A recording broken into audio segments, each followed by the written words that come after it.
to just give you some encouragement today because I have a guest who defies a lot of what the world tells you. Right now, it just seems like the world is full of negativity, telling you you can't, circumstances saying you can't, you won't. A lot of times we tell ourselves that. Sometimes, just subconsciously. Life can try to hold you down. People can try to hold you down. Circumstances will hold you down. But you know what? You can succeed. You can make it. And it's easy for me to say, but it's more effective, I think, when I have someone on who has actually lived it. And that's what we're going to do today. So I invite you to be part of the conversation. Hit share, hit subscribe, or follow if you haven't done that already. And now I want you to meet our guest. Her name is Charlene Wheeless. Happy Canada Day. Okay, thank you, Judy. Happy Canada Day to our friends in Canada. I didn't even know I'm a dumb American. Okay, Charlene Wheeless is our guest today. This is her book called You Are Enough, Reclaiming Your Career and Your Life with Purpose, Passion, and Unapologetic Authenticity. And you're going to find out what all that means because that's not just a flowery title that she came up with. That is a result of years of trial and pain oftentimes and success. Charlene, great to have you on Life Today Live. Oh, well, thank you for having me. I'm so excited to be here with you and your guests. So thank you. All right, I am just going to turn it over to you pretty much because I know you have a story to tell and Oh, I want to hear it and I want our listeners to hear it. So go for yeah. it. Wow. So everybody has a story. And so, this is mine. I grew up in California, in Oakland, California. I always say not the good part. I was ultimately I was born into a family with an abusive father and and a very loving mother. And I was lucky enough for me when I was seven. My mother decided to take me out of that situation. I had three older brothers who all stayed with my mother, who all stayed with my father, excuse me. But I was raised by a single mother who was an absolutely wonderful Christian woman who instilled so many important lessons in me. And one of them was the importance of never giving up, of always putting yourself in a situation where you have choice, and really to just to dig deep and always believe in God, that God was going to show you the way. So we ultimately moved to Albuquerque, New Mexico for no particular reason, except that my mother said we need to leave California. She opened a map, closed her eyes, pointed to a place, and it said Albuquerque, New Mexico. So that's where we moved to when I went to high school, and from there I befriended someone who the expectation for her, my friend Kelly, was to go to college. There was no expectation for me. And so I thought, well, if Kelly's going to college, I'm going to go to college.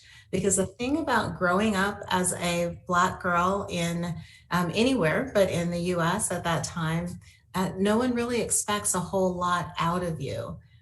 Or from you. So you just kind of go along unless something comes in and intervenes in your life. And for me, it started with my friend Kelly. So I went to college. I met someone else, a gentleman by the name of Billy Smith, who I will forever be indebted to, because he told me, Charlene, you're too big for New Mexico. There's a whole world out there, and you need to go find it. And when he said that to me, it was the first time that I'd heard someone just expect that I should do more or that I could do more. And so from there, the rest is history. So I went to college. I graduated with a bachelor's degree. Then I came to the DC area to start to work and to start my career. I ended up getting two master's degrees, ultimately became a vice president of a multi-billion-dollar company at 35. I was their first Black female vice president. And so had everything that goes along with that, some good and some really not.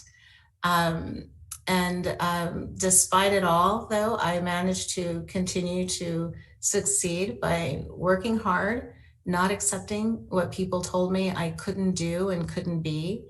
And then at the height of my career at 53 years old, I was diagnosed with breast cancer. And I thought, what the heck is going on here? And quite frankly, like any type A overachieving personality, I ignored it for a while. And, but then of course, at some point you can't. And my doctor said to me before I started treatment, she said, Charlene, if you work during your treatment, I don't think you'll get better. And I thought, well, she doesn't know me. I'm a fighter. This is that. I'm not going to listen to that. But I did take off about 7 months of work where I went through the surgery. I had both of my breasts removed. I went through chemotherapy, radiation, and then my battle started. I tried to go back to work, and I realized that while I may have looked the same to people, I was not the same person. And when the smoke cleared, I found that I didn't fit into the life I was in, and I didn't fit into the life that I had. And I didn't know what to do. I'm not ashamed to say that I was depressed, which was really interesting because when you come through something that's life threatening, people don't give you permission to be depressed. It's, you just beat cancer. How could you be unhappy? It's like, I don't know, but I'm not happy, and quite frankly, I wanted to die, Randy. I just didn't want to die from breast cancer. And so I had to do a lot of self reflection, a lot of prayer to really figure out what it was that I was supposed to do. And, I never, when I had cancer, I never asked why. And I always said, I'm never going to ask God why me, because why not me? I just want to know what it is I'm supposed to do with this, because I just felt that I got cancer for a reason and I was supposed to do something with it. And I ended up, my 7 month battle ended up into a 4 year battle for my health. I had 9 surgeries in 3 years, almost died 3 times. And each time God pulled me out of it, and my doctors were saying, I don't know how you came out of this. And I woke up one day and I said, I'm supposed to change my life. I'm supposed to write a book. I am supposed to share this message with anyone and everyone who'll listen, because people need to hear this story, and they need to hear it from someone who will be unapologetically authentic about it. And so I wrote a book. And here, Here we are. here we are. Okay. Here, I that's a lot. I oh know. no, we're just getting started. I got to. Maybe I shouldn't say this, but um, you touched on your age there, and can I say that when you came I on, knew you were going to say I'm thinking 38, 40, maybe. You know, that. good You, grief, you all right? yeah. I have two Lucky daughters you. that are 27 and 25. And people think you're sisters. They do, and I love it. I don't know if they love it, but I love Yeah. it. Okay. All right. Now you say you're reborn in a sense after you. I mean, in a lot of Absolutely. ways, you did die, not physically, but Mhm. in a lot of areas of your life. Yeah. What is this new? What is this message that you're supposed to get out? When I was climbing the corporate ladder, I was just so focused on climbing the corporate ladder and doing whatever people told me that I needed to do or I needed to be. And what happens, and I think especially with women or people from underrepresented groups, you just mold yourself and you turn yourself into whatever people tell you you need to be in order to be successful. And you do it so much that at some point you don't even know who you are. Mhm. And you wonder, what price have I paid for this success? And so I realized that in that process, I learned some really important lessons and strategies that I can share with other people so that they can climb that ladder in a saner way, so they don't have to give up themselves in order to do it, that you can be you and still be successful. You don't just have to conform, Hmm. because when you conform, you're not being authentic. You're not bringing your best. You might be bringing your most, but you're not bringing your best. And so, my message is really to help people understand that A, you are enough. And just because somebody tells you that you aren't, or that you're this, or that you're that, does not mean that you have to accept it, own it, and become it. You can reject it. You can reject their premise Hmm. and say, that's your opinion. I know who I am, That's and yeah. I'll tell you an example is, for the longest time, people would tell you in the workplace, don't talk about your religion, don't talk about your Christianity at work, right? Leave that at home. That's where that belongs. I am unapologetically, unabashedly a Christian, and everybody who knows me knows it.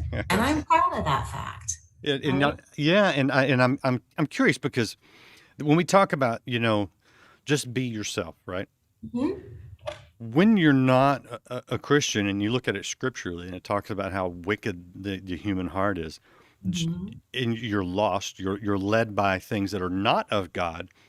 Right. Just being yourself can be really awful, and when you talk about being authentic, I mean, you doesn't there have to be a baseline of morality and what is good, what is right? It's almost like if we each decide, what is right, what is best, then we've got a million different standards. Now, Right. as a believer, when the Holy Spirit resides inside you, then yes, then I think that relying on the Holy Spirit in you, as opposed to the outside voices, even the ones that claim to be from God, is the better way. But it seems like without Christ, this doesn't work.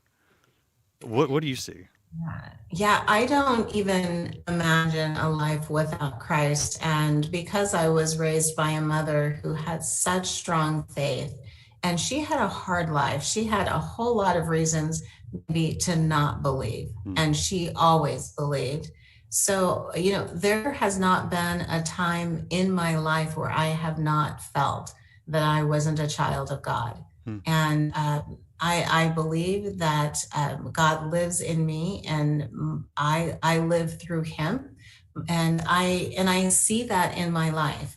I see where I could have gone left, and maybe I even wanted to go left, but something told me I needed to go right. Hmm. You know, and Hmm. I can point out this very specific times in my life, and so I've always felt grounded in Christ, and grounded in God, and never questioned it.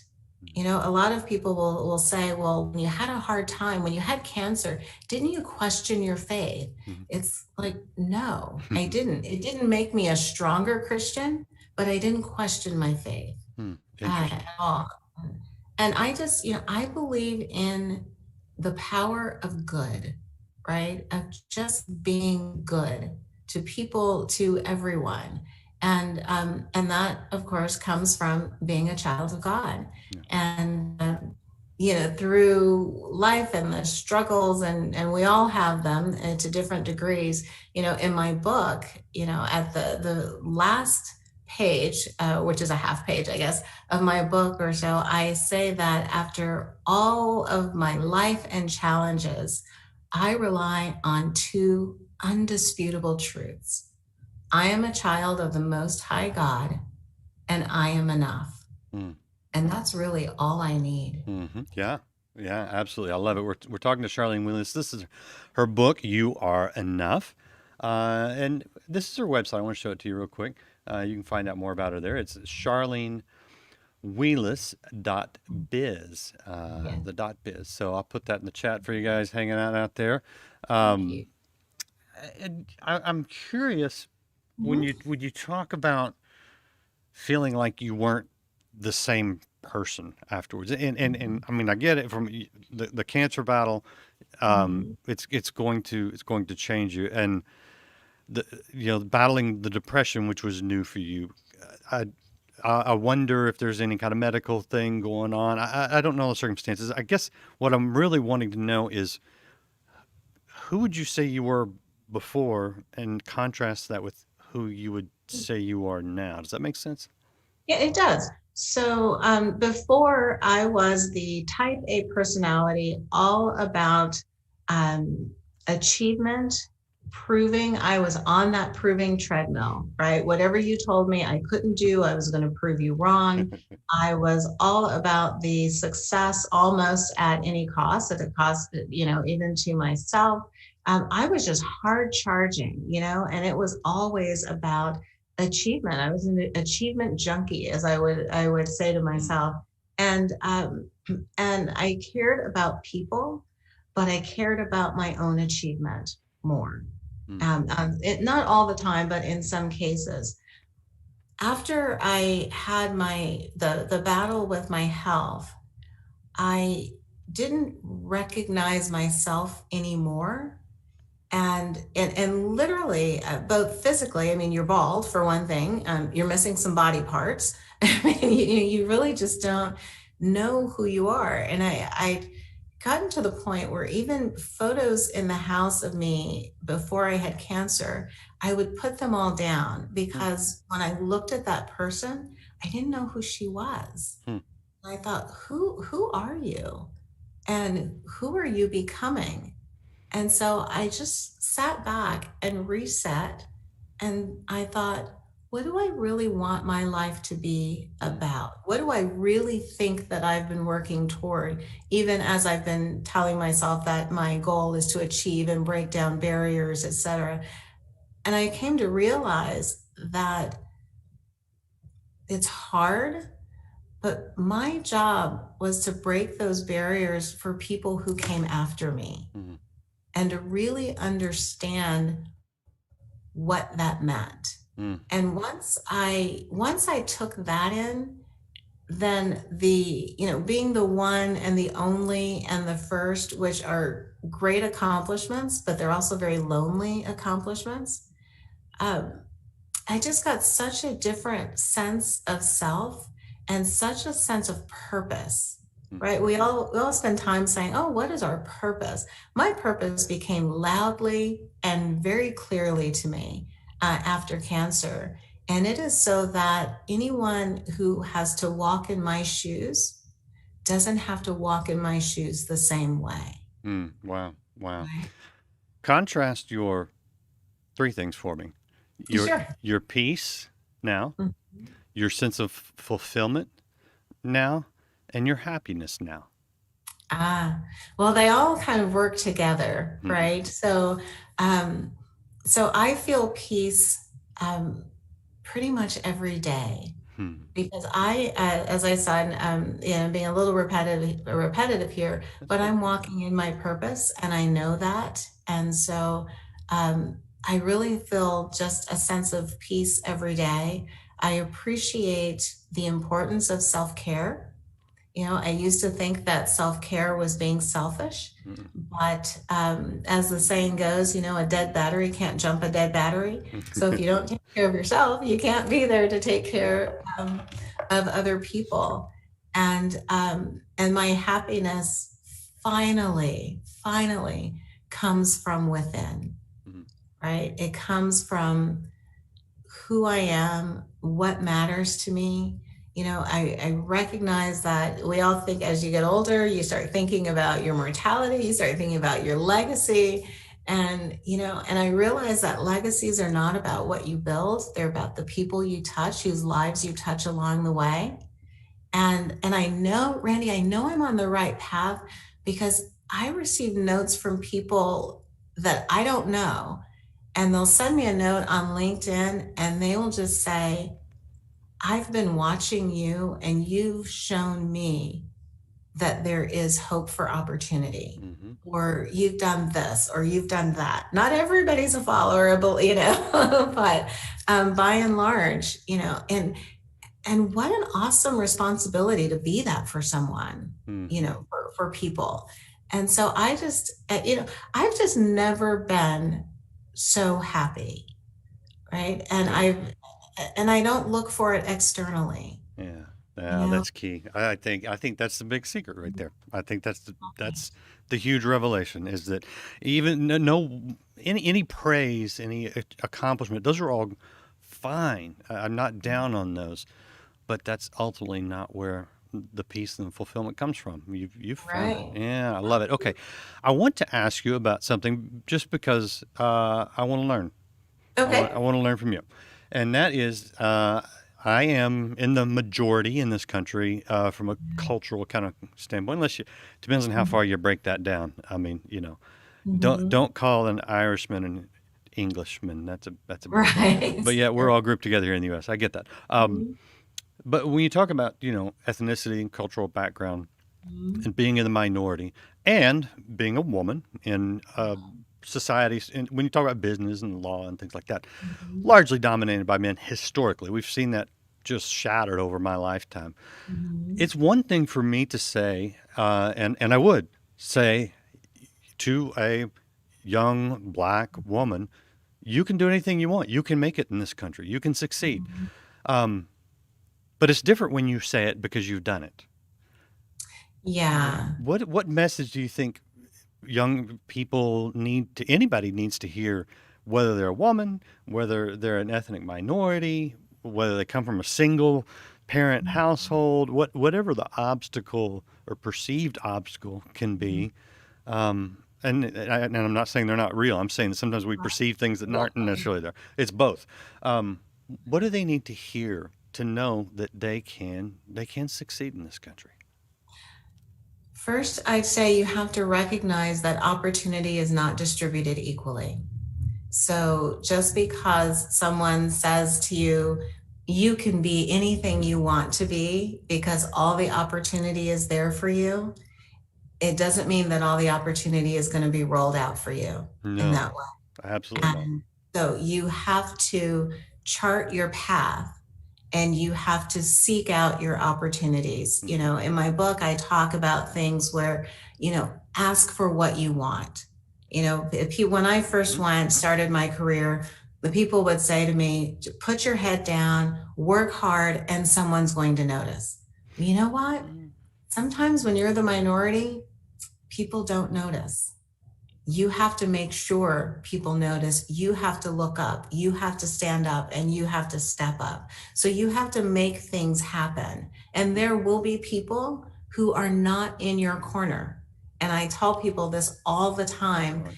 Understand that not everybody is invested in your success.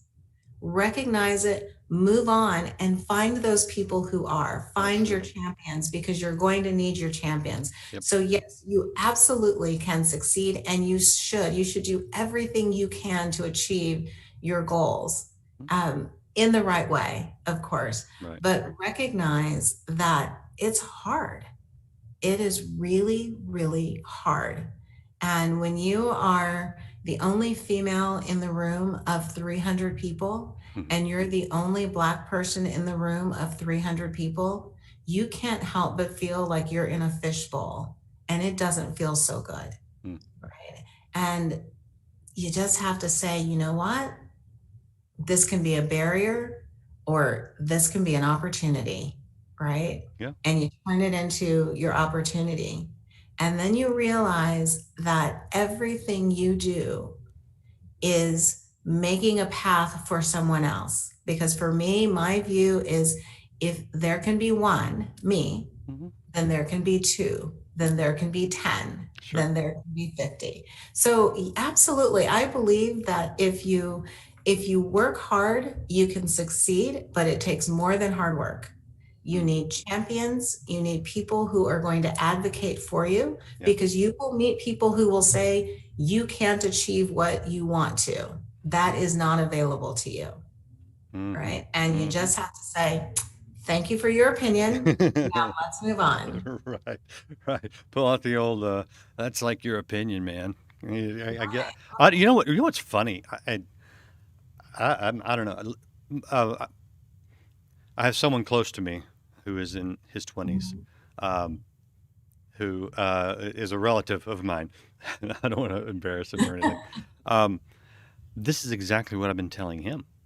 Mhm. I think it's somewhat universal, Mhm. but I also recognize that it's also harder for certain people based Absolutely. on things like ethnicity and gender, and a lot of times who it's not what you know, it's who you know, and so even those can be obstacles. You Absolutely. there's just barriers, and I don't know, the one barrier is easier to overcome for some people than, I don't know.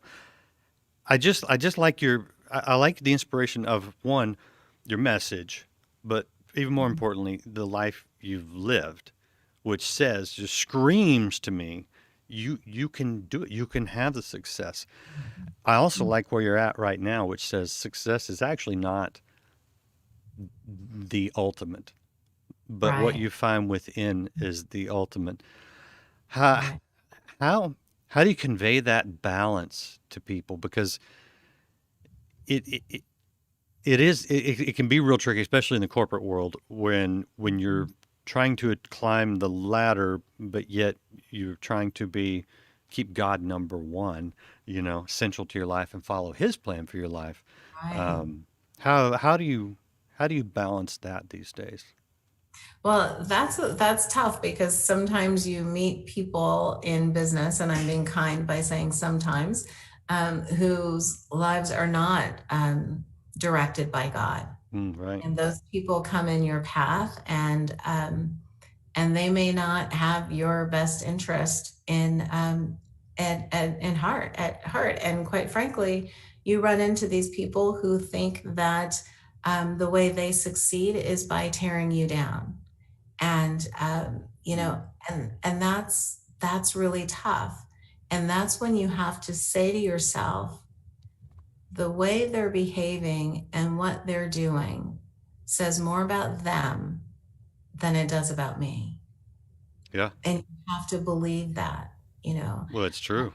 I've had so many situations, when I was, I've been a cheerleader most of my life, most of my life up until, I turned, I guess, 27 is when I stopped being a cheerleader. But it started when I was in seventh grade.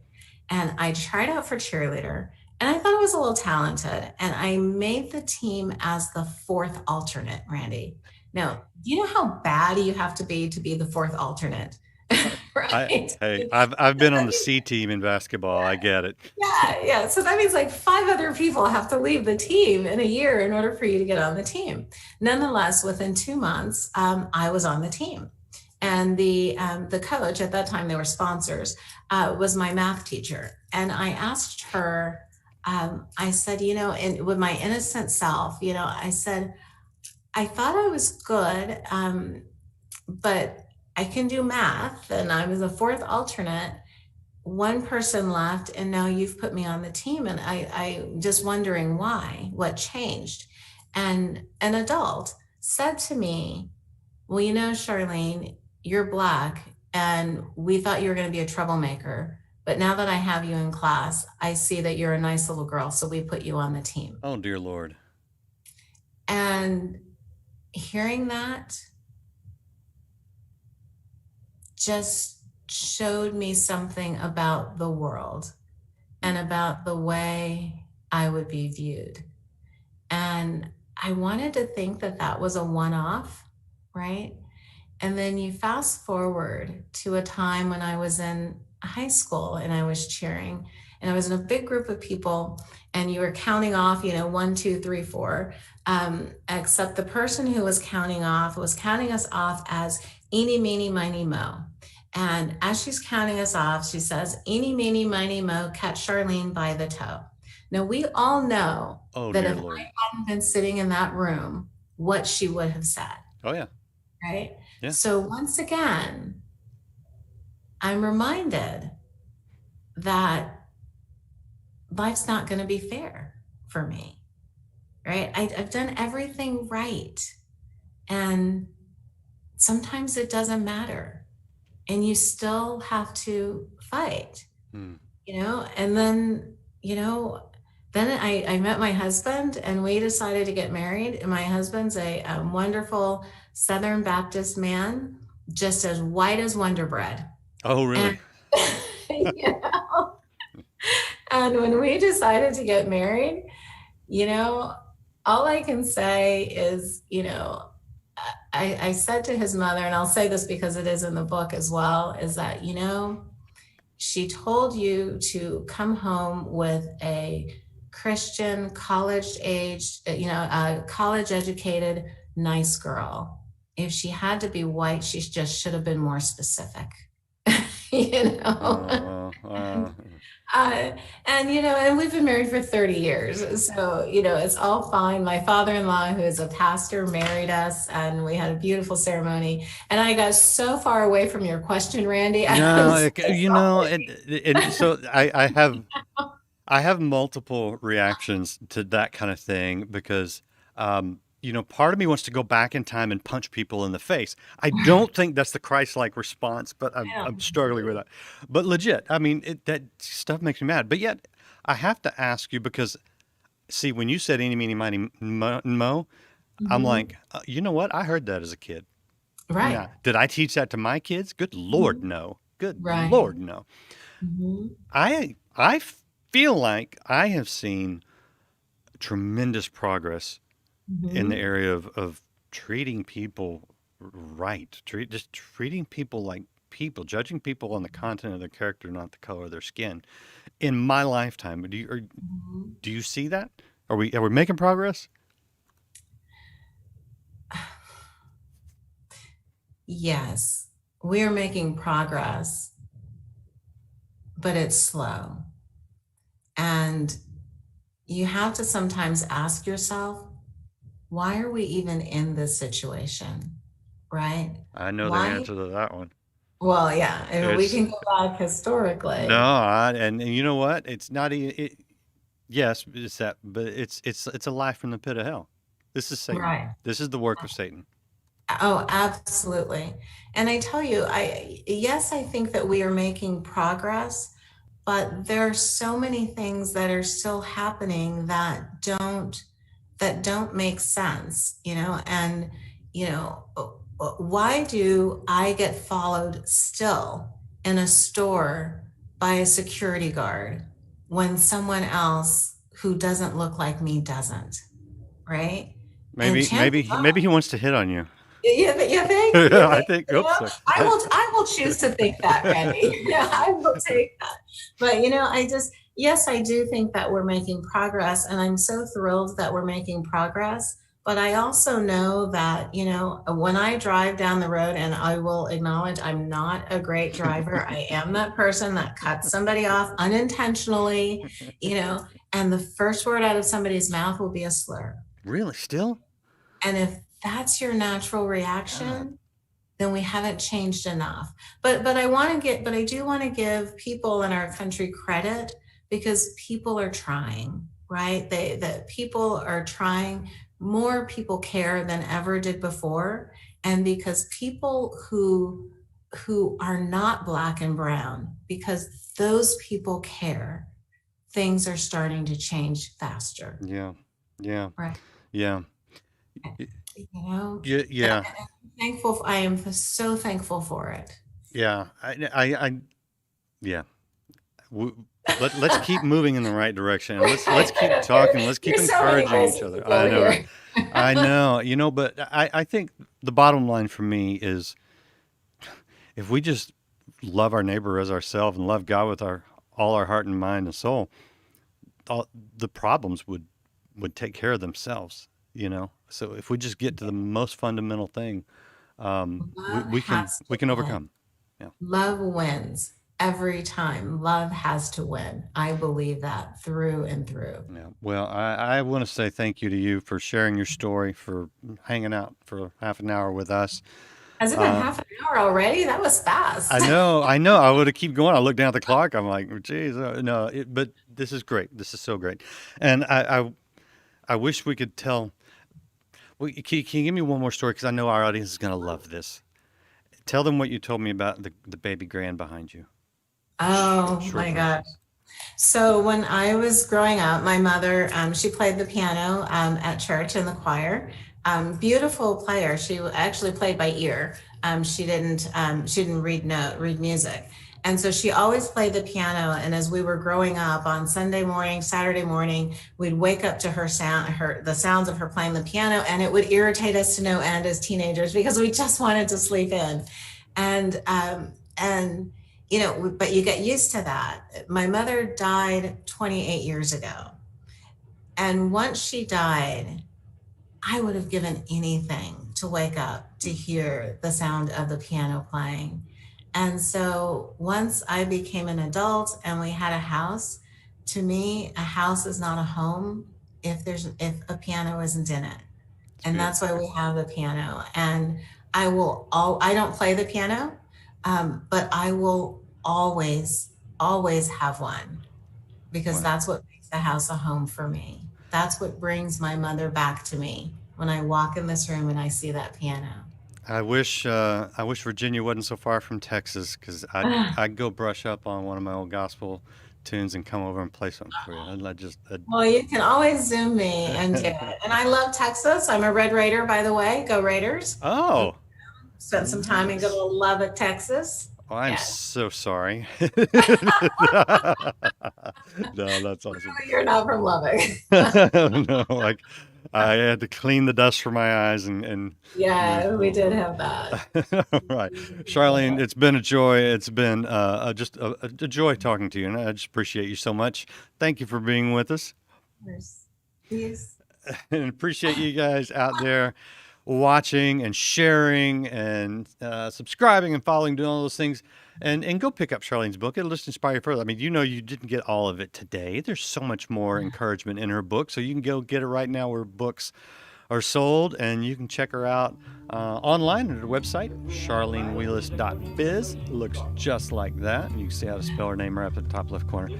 Check all that out and join us again tomorrow. I've got Chad Hennings, Dallas Cowboys, with me tomorrow. So join us again here on Life Today.